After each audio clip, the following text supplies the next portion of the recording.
আজকের গল্প ভগবান শিবের রুদ্র রূপ।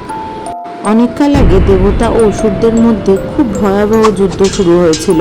সেই যুদ্ধে অসুররা এতটাই শক্তিশালী হয়ে উঠেছিল যে দেবতারা অসুরদের সাথে পেরে উঠছিল না। সুতরাং তখন দেবলোক পড়েছিল এক বিপদের সম্মুখীনে।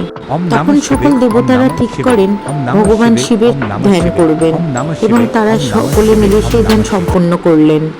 ধ্যান সম্পন্ন করে সব দেবতাগণ ভগবান শিবের কাছে গেলেন এবং দেবলোক যে বিপদের সম্মুখীন হয়েছে সেটা জানালেন। সকল কথা শোনার পর ভগবান শিবের তৃতীয় নেত্র খুলে গেল এবং সেখান থেকে আগুনের ছটা বেরোতে শুরু করলো। ঠিক সেই সময়েই ভগবান শিব ধরলেন তার রুদ্ররূপ। তার পদচারণায় কেঁপে উঠল ধরিত্রী।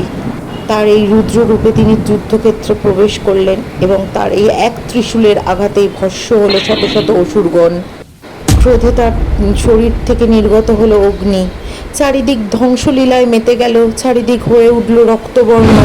তিনি শুরু করলেন তার তাণ্ডব নৃত্য। ধরিত্রী কেঁপে উঠল।